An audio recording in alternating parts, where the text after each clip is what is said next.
Welcome to exam universe channel. तो कैसे हैं आप सभी? आई होप आप बहुत अच्छे होंगे।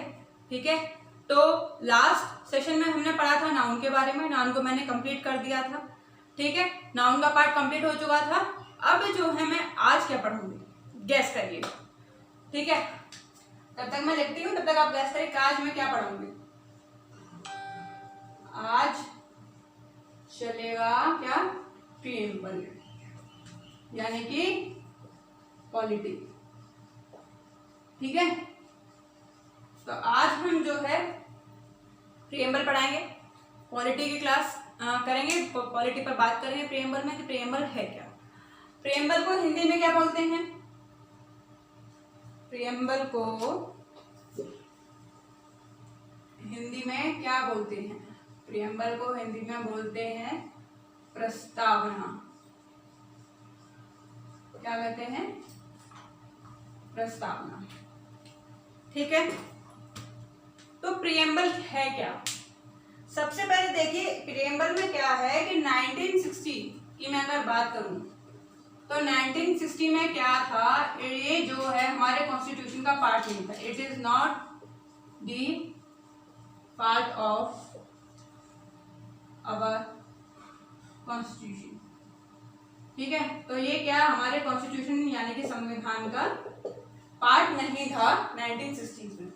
अब यहां से जब हम 13 इयर्स आगे आए, 1973 की बात आई, 1973 में अपने संविधान का सबसे बड़ा वाद आया। सबसे बड़ा वाद आप गैस करके बता सकते हैं कि संविधान का, भारतीय संविधान का सबसे बड़ा वाद, सबसे बड़ा विवाद क्या था? उस बात को हम कहते हैं बेरुवारी वाद। ठीक है,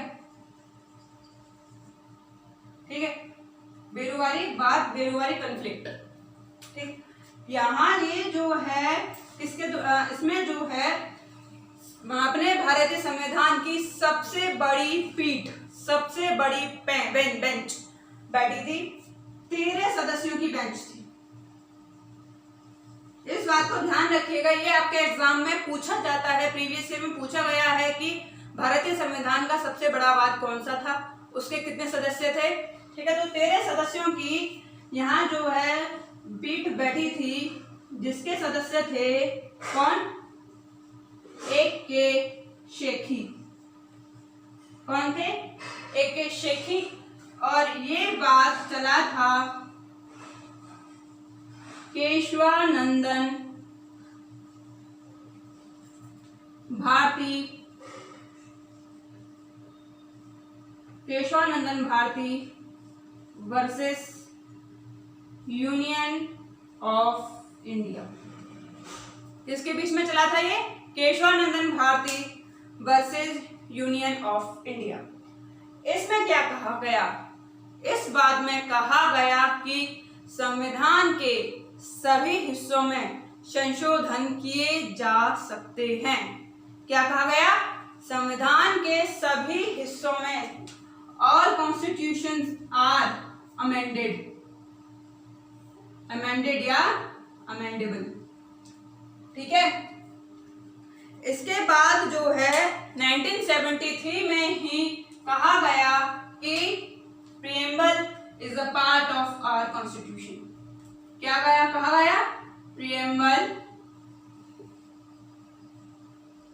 is a part of our constitution.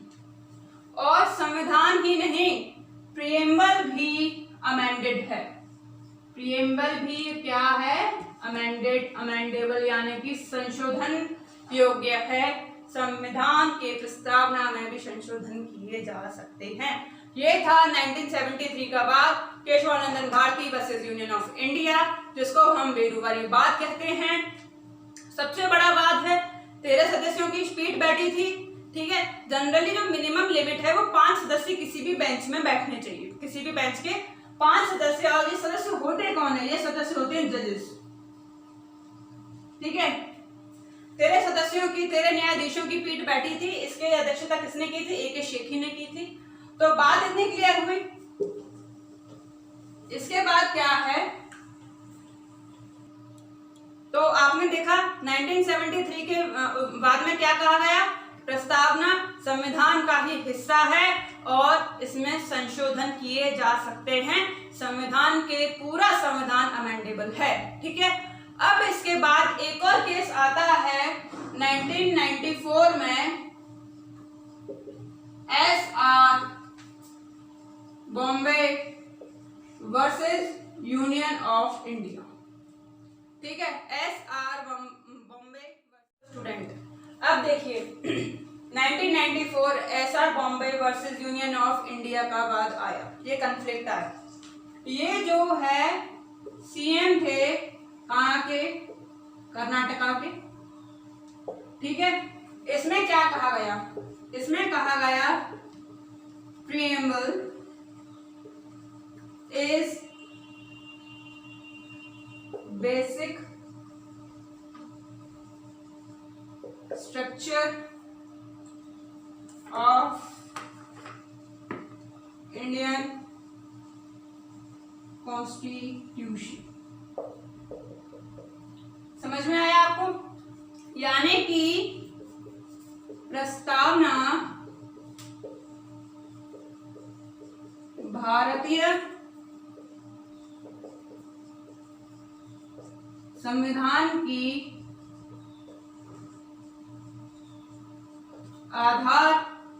आधारभूत संरचना है। इस लाइन को स्टूडेंट्स ध्यान रखिएगा, इस लाइन को बेहद ध्यान रखिएगा कि ये जो है आपके एग्जाम में पूछा जाता है कि preamble is the basic structure of Indian constitution. ठीक है, ये किस बात में बोला गया, 1994 में SR Bombay versus union of India में, जो सीएम थे कहाँ के, कर्नाटका के। बात इतनी क्लियर हुई, ये आपको याद हो गया होगा, समझ में आ गया होगा। अब मैंने आपको बता दिया कि कब क्या हुआ। 1973 में कहा गया कि संविधान जो है भारत के प्रस्तावना जो है वो भारतीय संविधान का हिस्सा है। अब इसके बाद मैं बोलती, अब देखते हैं कि प्रीएम्बल है क्या। प्रीएम्बल क्या है? प्रीएम्बल प्रस्तावना वो डॉक्यूमेंट है, वो प्रस्तावना वो है जहां हमारे संविधान के उद्देश्य हैं, गोल हैं, संविधान के उद्देश्य जहां लिखे हैं वो प्रस्तावना है। उनका विस्तार कहां से होगा, कहां तक होगा, ये सब जो लिखा गया है वो प्रस्तावना है। संविधान में के कोई भी अनुच्छेद की लागू होने की तिथि क्या होगी जहां लिखी गई है वो प्रस्तावना है। प्रस्तावना आपको समझ में आया क्या है? ये जो उद्देश्य हैं, जो गोल हैं, उनका विस्तार कहां तक होगा, कहां कहां से होगा। ठीक है, और क्या लिखा गया है, उनके लागू होने की तिथि क्या होगी, ये सब जहां लिखा गया है वो कहता है हमारा प्रीएम्बल। समझ में आया प्रीएम्बल क्या है, प्रस्तावना क्या है? ठीक है, समझ में आया होगा। मैंने आपको बहुत ही आसान भाषा में बताया है कि प्रीएम्बल क्या है। अब आगे बात करते हैं। अब मुझे एक क्वेश्चन का आंसर बताइए, what is the source of our constitution? भारतीय संविधान का स्रोत क्या है, बताइए। भारतीय संविधान का स्रोत क्या है? भारतीय संविधान का स्रोत जो है वो है जनता। ठीक है, भारतीय संविधान का स्रोत क्या है? भारत की जनता। ठीक है, ये कहां से सिद्ध होता है? जैसे ही संविधान शुरू होता है, संविधान की प्रीएम्बल प्रस्तावना की पहली लाइन में लिखा हुआ है we the people of India. पहली लाइन ही ये शो करती है कि भारतीय संविधान की स्रोत जो है वो जनता है। क्या लिखा है पहली लाइन में? We the people of India. और जनता ही जो है, इंडिया के सिटीजन्स ही जो है वो सर्वोच्च है। ठीक है, तो कौन है? भारतीय संविधान में भारत संविधान का सर्वोच्च कौन है? जनता, सिटीजन्स ऑफ इंडिया। बात इतनी क्लियर हुई। अब हमारा जो कॉन्स्टिट्यूशन है, हमारी जो कंट्री है वो डेमोक्रेटिक है, ठीक है। अब डेमोक्रेटिक क्या है? किसी भी देश का, ध्यान से सुनना, किसी भी देश का की जो शासन व्यवस्था है, किसी भी देश की जो शासन व्यवस्था है, उसका जो सर्वोच्च अधिकारी है, अगर वो निर्वाचित हो, अगर वो इलेक्टेड हो, ठीक है, हाई ऑर्डर का जो सबसे बड़ा जो सर्वोच्च अधिकारी है वो अगर इलेक्टेड हो, ठीक है, तो उस ऐसे देश को हम जो है क्या कहेंगे? डेमोक्रेटिक कंट्री कहेंगे। डेमोक्रेटिक कंट्री में क्या रहता है? जनता दो तरह से पार्ट लेती है, एक प्रत्यक्ष रूप से और एक अप्रत्यक्ष रूप से, यानी कि डायरेक्टली और इनडायरेक्टली। डायरेक्टली में क्या है? जनता के द्वारा चुना गया जो नेता है, सीधे जनता के द्वारा चुना गया नेता, ठीक है। जैसे जो है लोकसभा के जो चुनाव होते हैं उसमें डायरेक्टली हम पार्ट लेते हैं, हमारा इलेक्शन में वोट गिना जाता है, वहां से जो है लोकसभा में जो है गठित होती है, लोकसभा के जो सदस्य हैं वो डायरेक्टली सेलेक्ट होते हैं। राज्यसभा के जो सदस्य हैं, अपने जो प्रेसिडेंट हैं, वो इनडायरेक्टली सेलेक्ट होते हैं, यानी कि अप्रत्यक्ष इलेक्शंस में, इनडायरेक्टली इलेक्शंस में जनता के द्वारा चुने गए जो प्रतिनिधि हैं, उनके द्वारा जो चुना गया अधिकारी होता है, ऐसे चुनावों को हम अप्रत्यक्ष चुनाव कहते हैं, इनडायरेक्टली इलेक्शन कहते हैं, ठीक है। अब जो है रिपब्लिक की अगर बात करें, रिपब्लिक क्या होता है इसके बाद आता है, ये सब जो है अपने प्रस्तावना में लिखे हुए हैं। अब रिपब्लिक क्या है?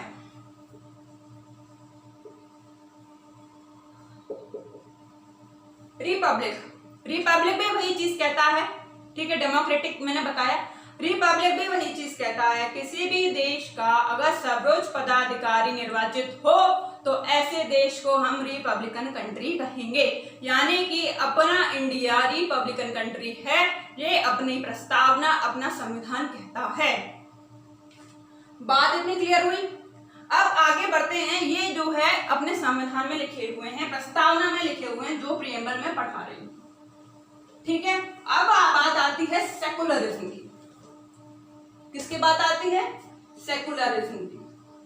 सेकुलर, इसको हम कहते हैं पंथ निरपेक्ष।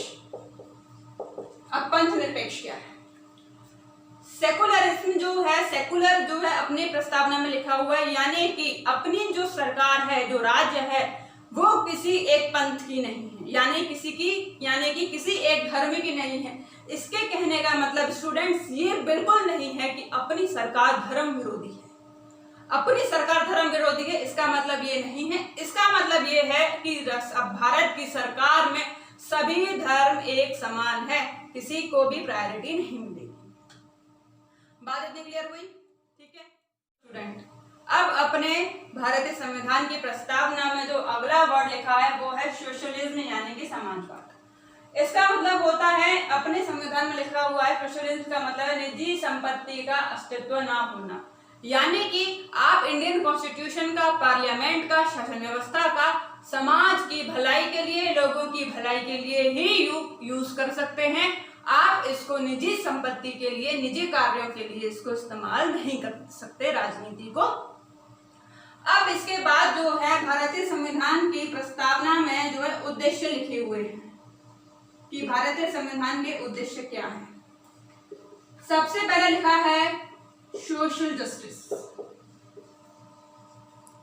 ठीक है, यानी कि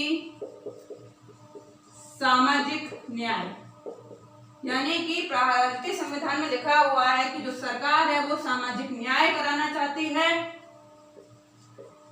इकोनॉमिकल जस्टिस यानी कि आर्थिक न्याय, पॉलिटिकल जस्टिस। ये 3 तरह के न्याय जो है हमारी सरकार कराना चाहती है।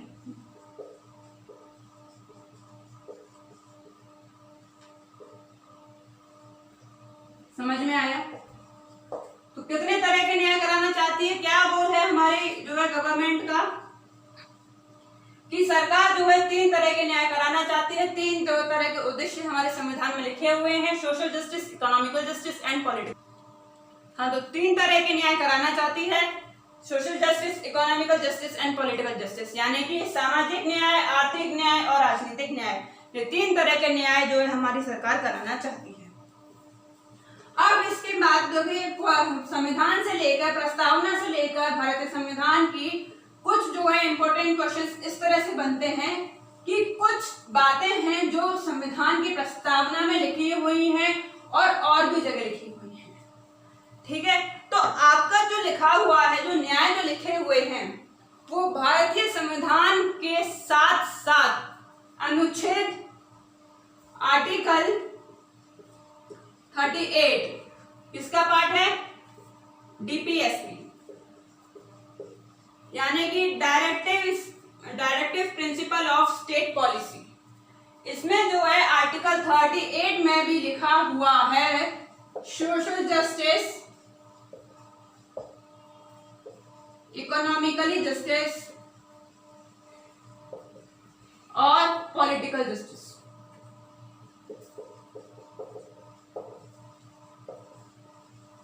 समझ में आई बात? तो ये बात जो है भारत की प्रस्तावना और डीपीएसबी में एक है, कॉमन है। तो ये बात जो है एग्जाम में पूछी जाती है कि ऐसा कौन सा अनुच्छेद है जिस डीपीएसपी का, ऐसी कौन सी बात है जो कॉमन है, डीपीएसपी में भी वही लिखा हुआ है और साथ ही प्रस्तावना में भी लिखा हुआ है।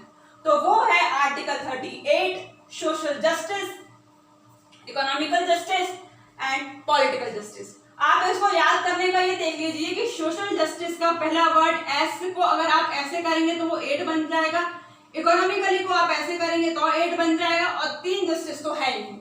तो 3 जस्टिस से जो है 3 लिया, एस से 8 बनाया, इकोनॉमिकली से 8 बनाया, ठीक है, और पॉलिटिकल के पी से भी आप 8 बना सकते हैं।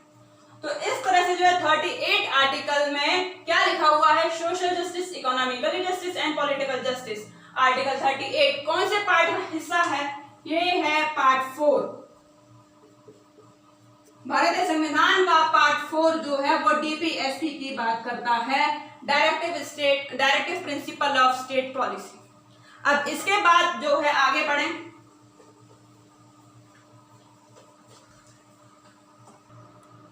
हाँ, तो स्टूडेंट इसके बाद जो है अपनी प्रीएम्बल में कुछ जो है राइट्स लिखे हुए हैं, यानी कि कुछ अधिकार लिखे हुए हैं। ठीक है, तो उसमें जो है सबसे पहले लिखा हुआ है क्या? थॉट। दूसरा बिलीफ। तीसरा थॉट, बिलीफ, यहां बिलीफ नहीं है, expression, thought, expression, belief, faith, worship. समझ में आया क्या है? Thought, faith, thought, expression, belief, faith, worship. Thought विचारों की स्वतंत्रता, यानी कि अब देखिए इसको याद कैसे करेंगे? सीक्वेंस, या सीक्वेंस आपके एग्जाम में पूछा जाता है, जो है इसको जो है पजल्ड कर दिया जाएगा, फिर सीक्वेंस आपसे पूछा जाएगा ऑप्शंस में। तो सबसे पहले इंसान के मन में विचार आएंगे, विचारों से फिर वो अभिव्यक्त करेगा उन्हें, ठीक है, उन्हें एक्सप्रेस करेगा। एक्सप्रेस करने के बाद फिर सामने वाला जो है उस पर विश्वास करेगा। क्या करेगा? उस पर विश्वास करेगा, ठीक है। फिर उसके बाद फेथ करेगा, क्योंकि ये सीरीज जो चलती है। उसके बाद वर्शिप। तो ये जो है 5 अधिकार अपने प्रीएम्बल में लिखे हुए हैं, और इनके पांचों के साथ साथ जो है, पांचों के साथ साथ इसमें कुछ और भी ऐसी चीज है जो कि अपने फंडामेंटल राइट्स में भी लिखी हुई है। ठीक है, तो फंडामेंटल राइट्स में कौन कौन सी चीजें लिखी हैं वो देखते हैं। हाँ तो स्टूडेंट्स, अब जो है पांचवा अधिकार में से जो आपका दूसरा अधिकार है, दूसरी जो स्वतंत्रता है, उसमें एक्सप्रेशन जो है अभिव्यक्ति की स्वतंत्रता, ये आपके फंडामेंटल राइट्स के आर्टिकल 19 में भी दी गई है। यानी फंडामेंटल राइट्स के आर्टिकल 19 और प्रियम्बल में ये बात कॉमन है। अब इसके बाद जब हम आगे बढ़ते हैं तो जो है हमारे प्रस्तावना में 3 नारे हैं जो हमने कहां से लिए हैं, फ्रांस से लिए गए हैं। कहां से लिए गए हैं? फ्रांस से लिए गए हैं। वो क्या है? इंडिपेंडेंसी, इक्वालिटी और fraternity. Independency, equality and fraternity.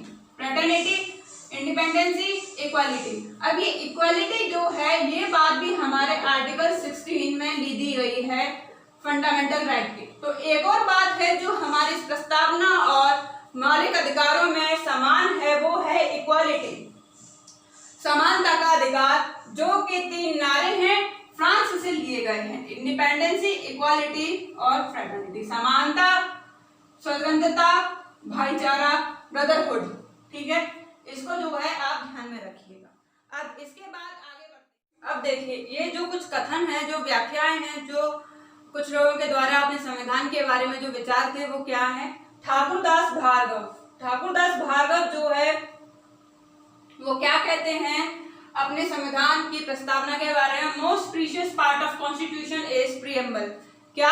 Most precious part of constitution is preamble. अपने भारतीय संविधान का जो सबसे महत्वपूर्ण हिस्सा है वो प्रियम्बल है। और इन्होंने ही ये कथन भी कहा, it is soul of constitution, it is jewel set of our constitution. क्या कहा? It is a soul of constitution and it is a jewel set of our constitution. तो ये किसने कहा? ठाकुर भार्गव दास। ठीक है, अब जो है नेक्स्ट आता है जो है के एम मुंशी, प्रारूप समिति के सदस्य हैं के एम मुंशी, यानी कि कन्हैयालाल माणिकलाल मुंशी। ये कहते हैं it is horoscope of Indian constitution. Horoscope का मतलब है कुंडली, यानी कि जो है अपने संविधान की जो कुंडली है वो प्रियम्बल है। ये किसने कहा? के एम मुंशी। तो ये कथन आपके एग्जाम्स में पूछे जाते हैं। अब इसके बाद में सबसे आखिर में आता है कि अपने संविधान का एक संशोधन हुआ, 42वां संशोधन, जो कि भारतीय संविधान का सबसे बड़ा संविधान संशोधन माना जाता है। 42वें संविधान संशोधन जो है 1976 में हुआ, जिसके तहत क्या कहा गया? जिसके तहत कहा गया कि अपने संविधान में जो है 3 नए शब्द जोड़े गए। अपने संविधान में जो है 3 नए शब्द जोड़े गए, जो है सबसे पहला है सेकुलरिज्म। ठीक है, integrity, secularism, integrity and socialism, यानी कि पंथ निरपेक्षता, अखंडता और समाजवाद। ये 3 शब्द अपने संविधान की प्रस्तावना में जोड़े गए। कब? संविधान संशोधन 42वें के तहत और 1976 में। ये आप विशेषकर ध्यान रखिएगा, ये आपके एग्जाम्स में पूछा जाता है। तो आपके इस वीडियो में मैंने प्रियम्बल को कंप्लीट किया है। यहां से आप एसएससी का कोई भी क्वेश्चन प्रियम्बल कॉन्सेप्ट से नहीं छूटेगा, ये मेरी गारंटी है। और साथ ही साथ कुछ स्टेट पीएस पीसीएस के जो लो लेवल के क्वेश्चन हैं और जो यूपीएससी लेवल के जो प्रीलिम्स के जो लो लेवल के क्वेश्चंस हैं, वो भी आप यहां से प्रियम्बल के पार्ट से, प्रियम्बल से संबंधित क्वेश्चंस कर सकते हैं। तो आपको आई होप बहुत अच्छे से समझ में आया होगा। अगर सेशन पसंद आए, समझ में आए, तो प्लीज चैनल को लाइक, शेयर, सब्सक्राइब जरूर करें। Okay, good bye students, thank you.